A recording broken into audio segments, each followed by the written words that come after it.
Hi പ്യാരെ വെച്ചോ അനസാറാണ്. എല്ലാ മക്കളും വളരെ അടിപൊളിയായിട്ട് പരീക്ഷ ഇങ്ങനെ മുന്നിൽ കാണുകയാണ് അല്ലേ. നമ്മൾ പരീക്ഷയ്ക്ക് പോകുന്നതൊക്കെ നിങ്ങളിങ്ങനെ ആലോചിച്ച് പഠിക്കുന്നുണ്ടാകും. വളരെ അടിപൊളിയായിട്ട് നമുക്ക് പരീക്ഷ എഴുതാം, ടെൻഷനൊന്നും ആർക്കും വേണ്ട എന്നുള്ളതാണ് അനസാറിന് ഇൻട്രൊഡക്ഷൻ ആയിട്ട് എൻ്റെ മക്കളോട് പറയാനുള്ളത്. ഓക്കെ, ക്ലിയർ അല്ലേ? യെസ്, വളരെ ഇമ്പോർട്ടൻ്റ് ആയിട്ടുള്ള ഒരു ചോദ്യമാണ് നമ്മൾ ഡിസ്കസ് ചെയ്യാൻ പോകുന്നത്. गजल उर्दू अदब का एक अहम सिंफ शायरी है. गजल के बारे में एक നോട്ട് ലിഖിയേ. ഗസൽ കെ ബാരെ മേ നോട്ട് വളരെ ഇമ്പോർട്ടൻ്റ് ആയിട്ടുള്ള എല്ലാ പരീക്ഷയിലും നമ്മളോട് ചോദിക്കുന്ന ഒരു ചോദ്യമാണ്. ഓണപരീക്ഷയിൽ ചോദിക്കും, ഹാഫ് ഇയറിലേക്ക് ചോദിക്കും, പബ്ലിക് പരീക്ഷയിൽ ഒക്കെ ചോദിക്കുന്ന വളരെ ഇമ്പോർട്ടൻ്റ് ആയിട്ടുള്ള ഒരു ചോദ്യമാണ്. ഗസലുമായി ബന്ധപ്പെട്ട ഒരു നോട്ട് തയ്യാറാക്കാൻ വേണ്ടിയിട്ട്. അപ്പോൾ അത്തരത്തിൽ ഗസലുമായി ബന്ധപ്പെട്ട ഒരു നോട്ട് തയ്യാറാക്കാൻ വേണ്ടിയിട്ട് ചോദിച്ചു കഴിഞ്ഞാൽ എത്തരത്തിൽ എഴുതും എന്നുള്ളതാണ് നമ്മൾ ഡിസ്കസ് ചെയ്യുന്നത്. അപ്പോൾ എൻ്റെ മക്കൾ നോക്കിക്കോ, ഗസൽ കെ ബാരമേ നോട്ട്, ഗസലുമായി ബന്ധപ്പെട്ട ഒരു നോട്ട് തയ്യാറാക്കാം. അപ്പോൾ എത്തരത്തിൽ എഴുതാമെന്ന് നമുക്ക് നോക്കാം.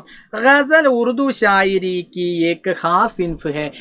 ഗസൽ ഉറുദു ഭാഷയുടെ ഒരു ഖാസ് സിൻഫ്. ഖാസ് സിൻഫ് എന്ന് പറഞ്ഞു കഴിഞ്ഞാൽ ശാഖയാണ്. ഖാസ് സിൻഫ് എന്ന് പറഞ്ഞാൽ ശാഖ. അപ്പോൾ ഒരു ഗസൽ ഉറുദു കവിതകളുടെ ഒരു ശാഖയാണ് എന്ന് നമുക്ക് പറയാൻ പറ്റും.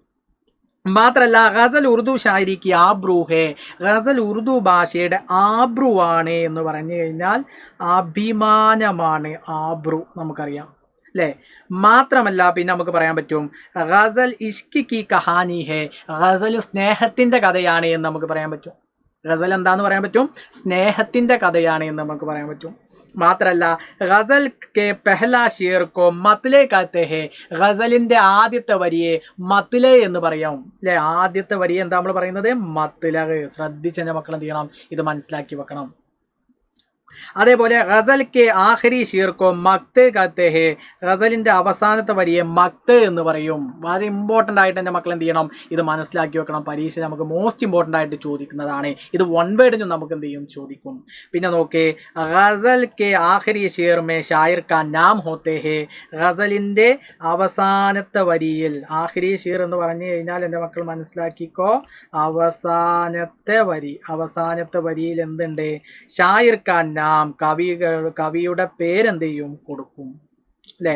അപ്പോൾ ആഖിരി ഷീർ എന്ന് പറഞ്ഞാൽ അവസാനത്തെ വരിയെ എന്താ വിളിക്കുന്നത്? മക്ത് എന്നാണ്. പെഹ്ല ഷീർ എന്ന് പറഞ്ഞാൽ ആദ്യത്തെ വരിയെ ഇവിടെ വിളിക്കുന്നത് എന്താണ്? യെസ്, മത്തിലാണ് ആദ്യത്തെ വരിയെ വിളിക്കുന്നത്. പിന്നെ ഗസൽ ഇഷ്കി കി കഹാനി ഹേ. ഗസൽ എന്താണ്? ഇഷ്ക് എന്ന് പറഞ്ഞാൽ സ്നേഹമാണ്, കഹാനി എന്ന് പറഞ്ഞാൽ കഥയാണ്. അപ്പോൾ സ്നേഹത്തിൻ്റെ കഥയാണ് എന്ന് നമുക്ക് പറയാൻ പറ്റും. പിന്നെ ഗസൽ ഉറുദു ഭാഷയുടെ അഭിമാനമാണ് എന്നും നമുക്ക് എന്ത് ചെയ്യാൻ പറ്റും, പറയാൻ പറ്റും. അപ്പോൾ ഈ ഒരു 6 പോയിന്റ് എല്ലാ മക്കളും കൃത്യമായിട്ട് നിങ്ങൾ എന്ത് ചെയ്യുക, പഠിച്ചു വെക്കുക. ഈ വരുന്ന പരീക്ഷയിൽ നമ്മളോട്, പബ്ലിക് പരീക്ഷയിൽ ഉറപ്പായിട്ടും ചോദിക്കുന്ന ഒരു ചോദ്യം ഇതാണ്.